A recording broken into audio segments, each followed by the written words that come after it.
the wife of a multimillionaire called the Waitress Illiterate. But what happened next silenced the entire room permanently. The impeccably manicured index finger of Lauren Vanderpool pointed directly at her face, in front of the entire dining table, in front of the 4 elite partners of the corporate consortium, their heavily perfumed and meticulously dressed wives, and the terrified sommelier who stood frozen holding a bottle of vintage wine, unsure whether to pour it into the crystal glasses or turn around and run away as fast as he could. "Can you read? Or is it that in whatever backward town you came from, they simply did not have a school?" Lauren said, without lowering her voice, without a single shred of shame, hesitation, or basic human decency. Valerie Sterling held the heavy leather-bound menu with both of her hands, gripping it so tightly that the tips of her fingers turned completely white from the immense pressure she was applying.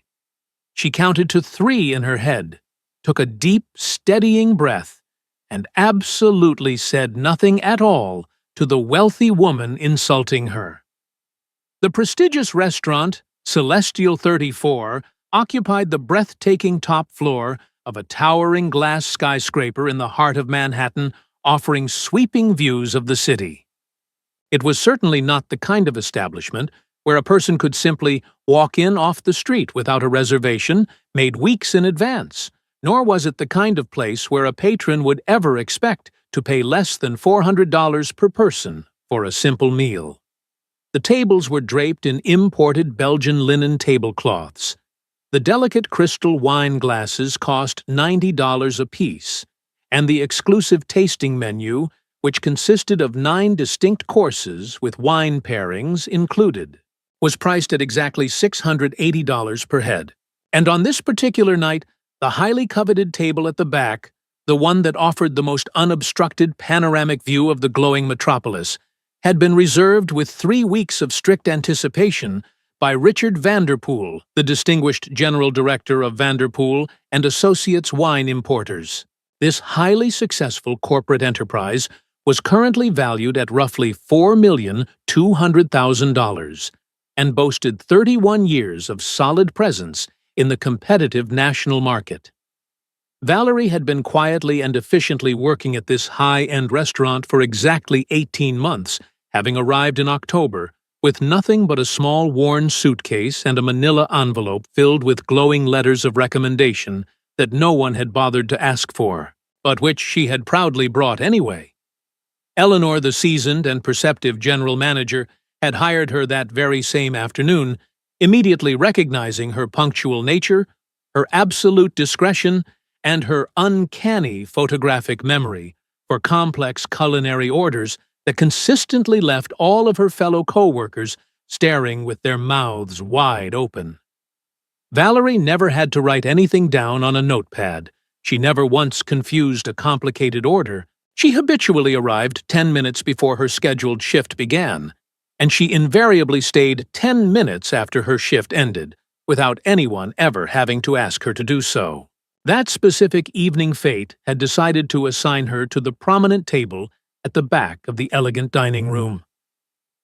Richard Vanderpool, 42 years old, impeccably dressed in a tailored navy blue suit, with polished silver cufflinks gleaming under the ambient lights, arrived first, alongside his distinguished corporate partners. He warmly greeted them all with that inherent, effortless facility possessed exclusively by men who have never genuinely had to worry about a single hardship in their entire privileged lives. Valerie approached with a polite demeanor, smoothly took their preliminary orders for the evening's appetizers, and expertly recommended the house sparkling wine to perfectly begin their lavish culinary experience. She smiled with the exact measured amount of professional courtesy required of her position, and everything seemed to be progressing flawlessly. Lauren Vanderpool arrived precisely 20 minutes later, striding into the hushed restaurant with the overwhelming, demanding energy of a person who desperately needs absolutely everyone in the vicinity to acknowledge her grand entrance. Her expensive designer heels echoed loudly against the pristine marble floors, and she carelessly dropped her creamy cashmere winter coat over the extended arm of the floor assistant without so much as glancing in his direction. She carried a genuine crocodile skin luxury handbag that retailed for an astonishing $85,000, a fact Valerie learned almost immediately. Not because she was a connoisseur of high-end fashion accessories, but because Lauren continuously made a point of mentioning its exorbitant price tag throughout the first half of the lavish dinner. She aggressively took her seat, completely ignored Valerie's polite evening greeting, and glared down at the meticulously crafted menu as if simply reading the printed words was doing the entire establishment an immense unearned favor. "I want the flounder," she loudly demanded, waving her hand dismissively in the air. "Without any capers, without any butter, without any sauce of any kind, just the plain fish, and make sure it is thoroughly cooked. Do not come back to me with any of that medium-rare nonsense, because I know exactly how I like my food prepared." "Certainly, madam," Valerie replied with unfailing politeness. "Do you have any additional dietary restrictions or specific allergies that I should carefully note for the kitchen staff?" Lauren glared up at her with an expression of pure, unadulterated disgust, as if the humble waitress had just uttered the most absurd, offensive statement she had ever heard in her entire life. "An allergy? What kind of idiotic question is that to ask someone like me?" Valerie maintained her polite composure and gently explained, "It is simply the standard protocol of the restaurant, madam, to guarantee your dining experience is flawless." Lauren scoffed loudly. "My dining experience is guaranteed by you not wasting my valuable time with such idiotic, pointless questions." Valerie simply nodded diligently, noted the specific requests in her mind, smiled her professional smile, and quietly walked away toward the bustling kitchen. The real, undeniable problem ultimately arose during the heavily anticipated third course of the evening's extravagant tasting menu. Valerie gracefully approached the large table carrying the elegant cheese service plates, which featured a carefully curated selection of 4 European varieties presented on a rich walnut wood board, accompanied by local artisanal honey and candied pecans. As she delicately placed the beautiful wooden board directly in front of Lauren, the wealthy woman immediately scowled and sharply asked what this garbage was supposed to be. Valerie calmly explained that it was the third-course cheese selection detailing the specific varieties. But Lauren violently interrupted, falsely claiming she had never ordered such a thing, and accusing Valerie of implying she could not understand what she read. The surrounding conversations at the table instantly dropped in volume, as Lauren delivered her devastating, humiliating insult about Valerie coming from a backward town without a school, completely humiliating her in front of everyone. Valerie simply left the board on the table, walked back to the kitchen without a single tremor in her steady hands, and leaned against the cold steel wall out of sight. That night, when Valerie collected the payment of $1,540, plus the mandatory 10% service charge, she found a crumpled $2 bill folded in 4 hidden underneath Lauren's crystal glass, which she quietly placed in her apron pocket to never forget the insult. Valerie Sterling had in a previous, vastly different life been the exact kind of brilliant, meticulous woman who consistently highlighted her massive academic textbooks using 2 distinct colors of ink. She reliably used blue ink for the fundamentally important concepts and bright red ink for the vital details she absolutely never wanted to forget under any circumstances. But that remarkably ambitious woman had seemingly vanished 8 years ago, and she tragically had not departed from this world completely alone. Her grueling shift at the restaurant finally concluded at exactly 1 o'clock in the morning. Valerie quietly retrieved her heavy winter jacket from her assigned metal locker, exited through the dimly lit service door located in the back alley, and began her long, exhausting walk down the freezing Manhattan streets toward the bustling subway station. The biting November wind smelled strongly of lingering city exhaust, frozen asphalt, and the sweet, comforting scent of roasted nuts wafting from a small, battered vendor cart stationed faithfully on the corner of the busy avenue. She stopped and purchased a small, warm pretzel, not necessarily because her stomach was aching with hunger, but entirely because the elderly man operating the small cart had generously lent her his only umbrella on a bitterly rainy Tuesday evening back in March, without ever asking for a single thing in return. Ever since that simple act of kindness, Valerie religiously made sure to buy something from him every single night on her way back home to Queens. She sat down heavily on the cold wooden bench inside the drafty subway station, slowly unwrapped her warm pretzel, and briefly allowed her tired mind to wander back to the arrogant image of Lauren Vanderpool and her aggressively pointing index finger. However, she consciously refused to dwell on that infuriating memory for very long, strictly reminding herself that it was a complete waste of her precious mental energy to focus on a cruel person who genuinely did not deserve even a fraction of her attention. Instead, she deliberately shifted her thoughts toward a quiet, sunlit library, specifically the Grand Architectural Library of Columbia University, located on the 4th floor of the historic Economics Building. She vividly remembered her favorite sturdy wooden desk, situated perfectly by the large right-side window that directly overlooked the lush green campus gardens, a spot she always claimed because it received brilliant natural sunlight until exactly 5 o'clock in the afternoon, sparing her eyes from unnecessary strain. She remembered the massive, groundbreaking academic thesis she had been tirelessly writing concerning complex foreign trade policies within emerging Latin American markets. The dense document consisted of 142 incredibly detailed pages, originally written meticulously by hand, subsequently typed on a noisy mechanical typewriter, and finally transferred to a modern computer. It represented 4 grueling years of relentless academic labor, earning her the deep respect of her senior academic advisor, who frequently referred to her publicly as the single most rigorous, dedicated student he had ever had the distinct privilege of teaching in his entire 20 years of university instruction. That brilliant, unstoppable academic force was exactly who she had been before she unfortunately crossed paths with a man named Marcus Foster. Marcus Foster had been 36 years old at that fateful time, operating confidently as a highly ambitious junior partner at a prestigious financial consulting firm located in the financial district. She had initially met him during an extensive multi-day academic conference entirely dedicated to international commercial treaties and economic expansion strategies. He immediately told her with utterly convincing sincerity that she was unquestionably the most fiercely intelligent, capable person he had encountered in a very long time.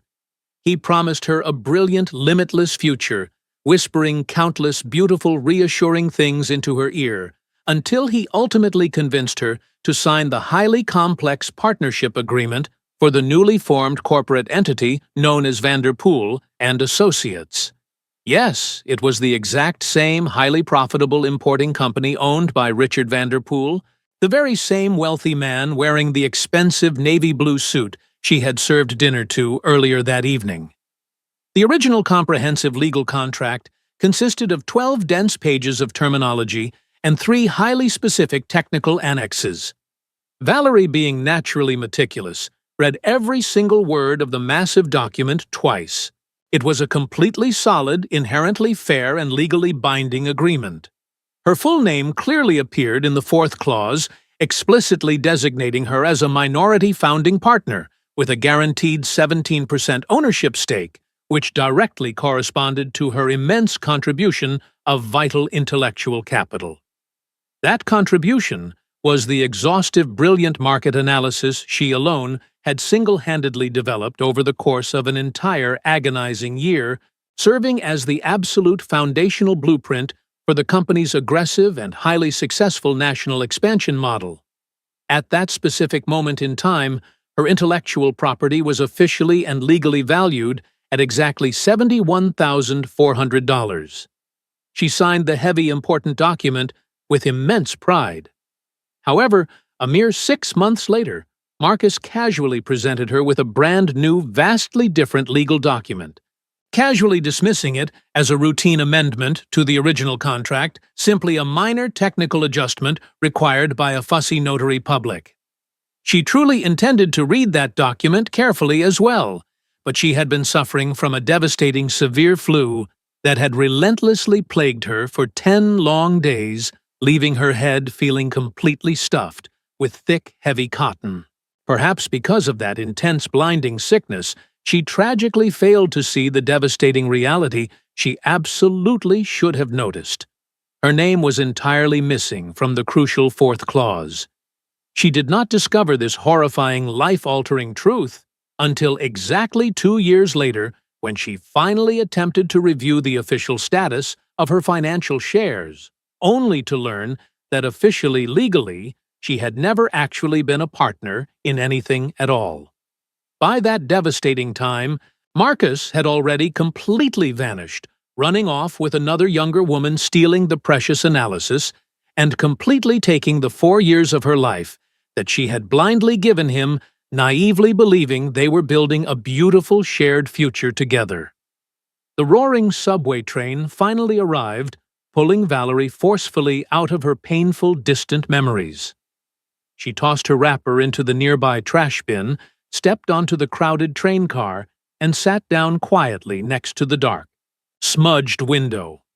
The faint, ghostly reflection of her tired face stared back at her from the dark glass, revealing a 34-year-old woman with profoundly exhausted eyes and her hair pulled tightly back with the exact same cheap elastic band she had worn all week.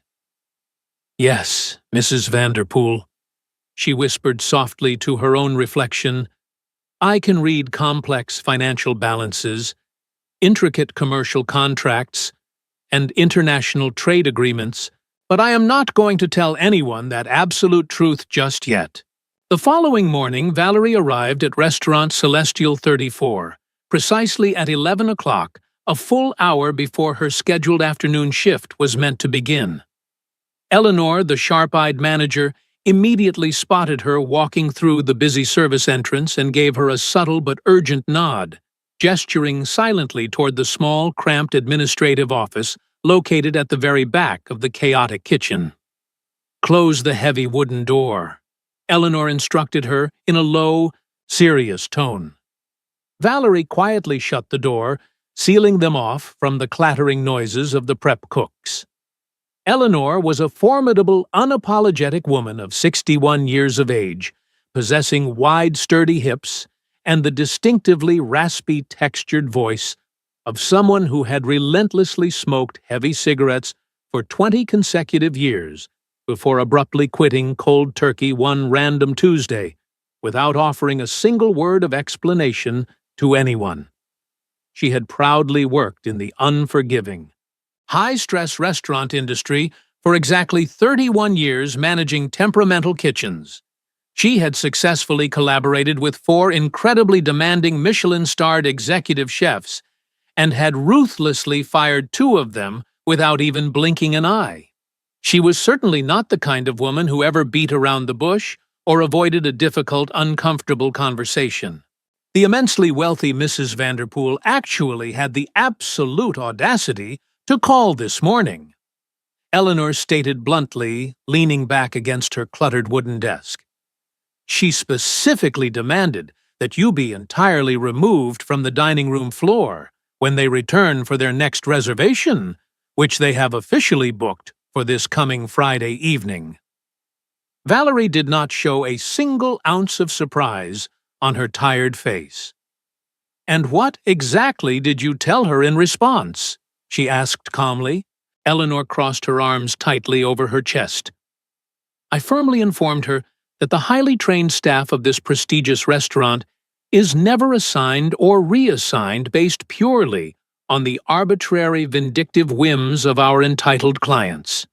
And then I simply hung up the telephone on her. Valerie looked at her older boss with genuine profound gratitude. "Thank you so much," Valerie said softly. "Do not thank me just yet," Eleanor quickly replied, holding up a warning hand. "You can thank me later if this entire miserable situation does not somehow manage to get significantly uglier." Eleanor paused for a long moment, studying Valerie's calm demeanor. "Do you have any idea who exactly that woman's influential husband is? Richard Vanderpool." Valerie answered instantly without a single second of hesitation. "The powerful general director of Vanderpool and Associates Wine Importers." Eleanor deeply furrowed her brow, clearly caught completely off guard by the absolute certainty and lack of hesitation in Valerie's swift response. "Exactly," Eleanor said slowly, her eyes narrowing slightly in suspicion. "Do you somehow know him personally?" Valerie shook her head slightly. "I am intimately familiar with the massive company he successfully runs. They possess extensive high-level contacts within the National Restaurant Association. If they truly desired to do so, they could easily cause massive, devastating problems for this particular establishment." Valerie slowly raised her dark eyes to meet Eleanor's steady gaze. "And you already blatantly told them no." Eleanor studied her employee for a long, silent moment, analyzing the hidden depths she suddenly sensed. Then she nodded slowly, like a weary general, confirming a highly dangerous tactical decision she had already finalized in her mind. "Go get changed into your clean uniform," Eleanor finally commanded. "We have a massive lunch service starting very soon." Friday evening eventually arrived with a heavy unspoken tension hanging thick in the restaurant's air. Richard Vanderpool arrived completely alone this time without his usual corporate partners, and most importantly, without his demanding mother Lauren. He quietly sat down at the exact same prestigious table situated in the very back of the room, and simply requested a glass of sparkling mineral water while he waited. Valerie approached him and dutifully served him. Utilizing the exact same flawless professional protocol she employed with every other guest, consciously choosing neither to give him any special unwarranted recognition nor to blatantly ignore his significant presence. "May I safely ask you a somewhat personal question?" Richard suddenly asked her in a low voice when she approached the table to gracefully remove his empty water glass. "It is regarding the unfortunate incident that occurred the other evening." He paused awkwardly, deliberately staring down at the pristine white tablecloth instead of looking directly into her eyes. "What my mother loudly said to you in front of everyone was completely out of line, and the fact that I cowardly said absolutely nothing to defend you in that moment was equally wrong." Valerie stood perfectly still, effortlessly holding the delicate crystal glass in her steady hand. "An apology is absolutely not necessary, sir," she replied with a completely neutral tone. "Yes, it absolutely is," Richard insisted, finally looking up at her face. "You are completely forgiven," Valerie stated plainly. "However, I am most certainly not the person in this situation who genuinely needs the apology." She looked deeply into his eyes for a single fleeting second, revealing just a tiny fraction of the immense hidden history she carried inside her. "I know," she whispered softly, and then she swiftly turned around and confidently walked away. Richard remained completely frozen in his expensive chair, staring blankly out the massive glass window at the sprawling, illuminated city stretching out in the background. Millions of tiny, busy people were rapidly moving far below him, yet he was entirely consumed by the deeply uncomfortable, sinking sensation that this seemingly humble waitress definitively knew something incredibly important that he had not yet discovered. Back in the chaotic kitchen, Eleanor was rapidly finishing the daily inventory checks when she asked Valerie without even bothering to look up from her clipboard. "The wealthy son of Mrs. Vanderpool just offered you an apology, didn't he?" "Yes, he did," Valerie confirmed quietly. "And what exactly did you do in response?" Eleanor pressed. "I simply told him that he was forgiven." Eleanor loudly clicked her tongue in annoyance. "My dear girl, that clever man was not actually apologizing to you. He was quietly, meticulously studying you to see how you would react." Valerie remained completely silent for a moment before finally speaking. "And you need to be incredibly careful," Eleanor warned her sharply. "People who study you in complete silence always have a very dangerous hidden motive." Valerie nodded slowly, picked up her heavy serving tray, and walked back out into the bustling dining room. However, somewhere deep down inside her chest, something massive that had been dormant for 8 incredibly long years had finally shifted, acting exactly like the sensitive needle of a compass, finally locking onto true north. It was not a feeling of foolish hope. Not yet. It was something far more dangerous and far more powerful than simple hope.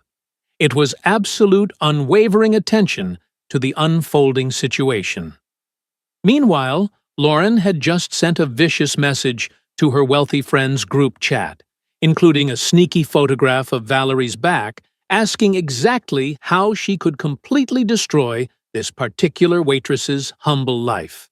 Valerie absolutely did not respond to the escalating situation with immediate anger or obvious panic, not necessarily because she did not know exactly what to say, but because she had learned through extremely painful, hard-hitting lessons over the past long years that arrogant people who desperately need to humiliate others in public have one very specific, fatal weakness. They genuinely have absolutely no idea what to do when their intended victim simply refuses to respond to their vile provocations. The profound, heavy silence destabilizes their fragile egos far more effectively than any screaming match ever could. Saturday morning dawned bleak and completely overcast across the sprawling expanse of Manhattan. Valerie finally exited the towering restaurant building at exactly 2 o'clock in the afternoon, having survived another grueling, chaotic lunch service, her aching feet throbbing with pain and the thick, greasy smell of the industrial kitchen deeply embedded within her dark hair.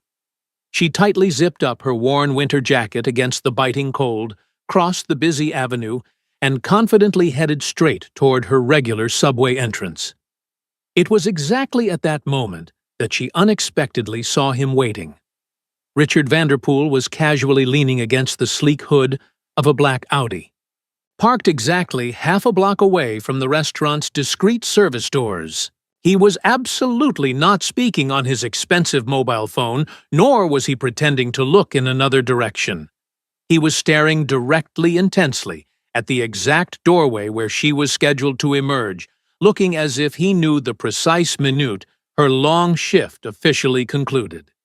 Valerie did not instinctively slow her steady pace, nor did she attempt to change her established direction. She walked purposefully toward him as if encountering a wealthy corporate director on a random street corner was the most natural, ordinary occurrence in the entire world. "You were intentionally waiting for me," she stated plainly, when she finally reached his immediate location. Richard pushed himself off the expensive luxury vehicle. Standing closely in the harsh daylight, completely stripped of his formal dinner suit, and wearing only a dark casual jacket, he appeared surprisingly younger, and perhaps, strangely significantly, more honest. "Yes, I was," he admitted, freely making absolutely no attempt to offer a polite apology for his intrusive presence. Valerie stared directly into his tired eyes. For what possible reason? He slowly reached his hand deep into his dark jacket pocket and carefully pulled out his mobile phone. He unlocked the bright screen and silently held it up for her to clearly see. It was a crisp, clear screenshot of the exclusive WhatsApp group chat. She instantly recognized Lauren's vile, hateful message, The sneaky, unauthorized photograph of Valerie's backed the dozen heart reactions and the cruel laughing emojis posted by the wealthy wives. "How exactly did you get your hands on this?" Valerie asked calmly, intentionally refusing to take the physical phone from his extended hand. "Someone within that specific group chat forwarded it to me directly," Richard answered softly. "Who specifically?" Valerie demanded. "That particular detail does not genuinely matter right now," he replied. "It absolutely matters to me," she countered instantly. Richard slowly lowered the device, studying her intensely for a long moment, visibly evaluating exactly how much sensitive information he should willingly reveal to her. "Someone who has been profoundly uncomfortable with exactly how my overbearing mother casually conducts her personal affairs for a very long time," he finally confessed, pausing briefly before adding, "This is certainly not the very first time she has attempted to ruthlessly destroy someone's quiet life like this." Valerie remained completely silent. The freezing city wind blew a discarded newspaper across the concrete sidewalk. "What exactly do you want from me?" she asked him at last. "Absolutely nothing," Richard replied, and surprisingly he stated it in a tone that actually sounded incredibly truthful. "I genuinely only wanted you to be fully aware of this escalating situation, so that you could properly prepare and do whatever it is you absolutely need to do to protect yourself." Valerie raised an eyebrow. "And what if I decide that I do not need to do anything at all?" Richard carefully studied her face. Utilizing that exact same intense, searching gaze he had displayed the previous night inside the elegant restaurant, deeply looking as if he strongly suspected there was a massive hidden truth, completely buried underneath her simple words, and he was desperately trying to decipher the complex puzzle. "Then I suppose you should simply do nothing," he finally conceded. They stood together in complete tense silence for another long moment. "May I ask you a serious question?" Valerie suddenly inquired. "Yes," he nodded. "Exactly how much time have you spent personally managing your father's massive corporate enterprise?" Richard blinked rapidly, clearly completely thrown off by her incredibly specific, unexpected business question. 8 years, he answered cautiously. "Why do you ask?" Valerie nodded her head very slowly, moving exactly like a highly intelligent detective who has just had a crucial, long-held suspicion definitively confirmed. "For absolutely no reason at all," she stated quietly, and immediately turned around to walk away. "Miss Sterling!" Richard called out urgently. She stopped her forward movement but deliberately did not turn around to face him right away. "How exactly do you know my actual last name?" she asked him without turning. "I politely asked your manager," he replied quickly. "Eleanor absolutely never gives out the personal information of her dedicated staff to anyone," Valerie countered coldly. A heavy second of uncomfortable silence passed between them. "You are completely right," Richard confessed quietly. "I actually saw your full name printed clearly on the official credit card receipt when I personally paid for my dinner last night." Valerie finally turned her body around very slowly and looked him directly, piercingly in the eyes.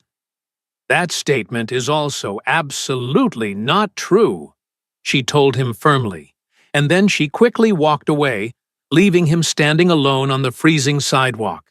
Richard remained completely frozen, standing next to his expensive black Audi, keeping his cold hands shoved deep inside his pockets, quietly watching her rapidly disappear around the busy corner without turning her dark head back to look at him even a single time.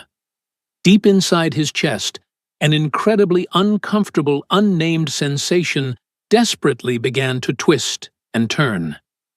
It was absolutely not guilt, but rather something far closer to the terrifying, undeniable recognition that this humble waitress somehow knew massive, dangerous secrets that he had never spoken aloud. and she had miraculously arrived at this deeply hidden knowledge entirely on her own. He quickly got into his car, but right before starting the powerful engine, he forcefully dialed a private phone number. "I absolutely need you to extensively review something immediately," he demanded into the phone the exact second the person on the other end answered. The original legal constitution contracts of the company, the incredibly specific ones from the year 2016. The person on the other end hesitated. "All of them," Richard ordered firmly, and hung up. Meanwhile, Chloe, the old cook, arrived at the restaurant carrying freshly baked peach cobbler, bringing dark rumors that Lauren was aggressively trying to have the restaurant's operating licenses revoked to punish them. The highly anticipated, dread-inducing corporate phone call finally arrived exactly on Monday morning at precisely 10 o'clock. Valerie was quietly sitting inside her tiny, cramped Queens apartment, a miserable room measuring barely 8 square meters, costing her exactly $420 every single month in rent, featuring a terrible shared bathroom down the dark hallway, when the unknown unlisted phone number suddenly flashed brightly across her cracked mobile screen. She intentionally let it ring loudly exactly 3 times before calmly pressing the answer button. "Miss Sterling," a stern, authoritative voice stated. It was a formal administrative male voice, exactly the type of aggressive tone someone intentionally adopts, so that absolutely no one ever questions why they possess authority. "I am officially calling on behalf of the senior corporate management of the Celestial Restaurant Group." Valerie simply answered, "Yes." The man continued swiftly. "The executive director of Human Resources would very much like to formally meet with you today at exactly 12 o'clock in the afternoon, if that is physically possible for you." Valerie stared blankly up at the cracked, peeling ceiling of her tiny bedroom, noting a massive water stain. "Yes," Valerie repeated calmly, showing absolutely no fear. "I will certainly be there." She immediately hung up. The telephone sat heavily on the very edge of her lumpy mattress, and slowly counted all the way to 10, not because she was terrified, but because she desperately needed to carefully formulate a flawless strategy before making her next move. The powerful executive director of Human Resources for the massive restaurant group was a highly intimidating woman named Rachel Simmons, 48 years old, invariably wearing a sharp, tailored gray suit and sporting short, severe hair. She was exactly the type of fiercely determined woman who had clawed her way to the very top by ruthlessly working twice as hard as her male corporate colleagues. The tense meeting occurred inside a small windowless conference room located on the 2nd floor of the main corporate headquarters building. "Thank you for coming, Miss Sterling." Rachel began opening a remarkably thin manila folder. "We urgently need to formally discuss a highly disturbing incident that occurred on Tuesday, the 11th of November. CD Fitin Huatuard," Rachel explained that they had received a formal aggressive complaint directly from Lauren Vanderpool alleging highly inappropriate, disrespectful behavior from Valerie. Valerie calmly but firmly denied ever raising her voice or acting unprofessionally, directly suggesting they pull the restaurant's security camera footage to verify her claims. Rachel completely ignored this perfectly logical suggestion, looking down at her files and casually mentioning a highly suspicious, completely unscheduled inspection suddenly ordered by the National Restaurant Association. Rachel claimed it was a random check, but strongly implied that Valerie's continued presence on the dining room floor was a massive liability, officially suggesting a temporary reassignment to another less visible position. Valerie instantly knew this was a classic corporate tactic to force an unwanted employee to resign quietly. She asked if Eleanor knew about this decision. Rachel smoothly replied that Eleanor's strong objections had been completely ignored. Valerie simply nodded, fully understanding the dire situation, thanked Rachel for her time, and walked straight out of the towering corporate building into the freezing New York air. Standing on the cold concrete sidewalk, Valerie pulled out her phone and forcefully dialed a number she had absolutely not called in exactly 3 agonizing years. After waiting for 4 long rings, a sharp, intelligent female voice finally answered. "Professor Fuller." Valerie said clearly, "This is Valerie Sterling." A heavy pause followed. "I desperately need to speak with you immediately. It is extremely urgent, but it is not quite an emergency just yet." Irene Fuller was a brilliant, highly respected attorney who operated out of a cluttered second-floor office located in Brooklyn, a space completely filled with towering, chaotic stacks of heavy law books. She had proudly served as Valerie's incredibly demanding commercial law professor during her 4th grueling semester at Columbia University. She was the absolute only professor who had truly taught Valerie how to meticulously read a complex legal contract, not simply as a boring standard document, but as a highly strategic, dangerous battlefield. They met precisely at 4 o'clock in the afternoon. Valerie carefully explained everything to her former professor without a single ounce of unnecessary drama, providing exact dates, specific names, and massive financial figures. Irene listened with extreme, unwavering focus, keeping her elbows firmly planted on her cluttered wooden desk. When Valerie finally finished detailing the brutal theft of her intellectual property valued at exactly $71,400, Irene remained completely silent for 10 long seconds. "The fraudulent amendment contract that you signed back in 2016, Irene finally said, "Do you possess a physical copy of it?" Valerie shook her head. Marcus completely controlled all the physical documents. "However, I vividly remember the specific notary public where it was officially signed." Valerie closed her tired eyes, perfectly recalling the crucial memory. It was Notary Public Office number 42. The official notary was a man named Arthur Sterling. I only memorized his specific name because I found it highly amusing that he happened to share my exact same last name. Irene's sharp eyes practically gleamed with brilliant legal strategy. "Official notary records are fully public," she explained rapidly. "I can officially request a certified legal copy of the absolute original document. If your name was magically removed without your consent, we have a massive case for absolute legal nullity." Irene warned that the complex legal process could easily take 2 full weeks just to begin, and Valerie confessed that she absolutely did not have that much time, because the restaurant corporation was actively trying to fire her right now.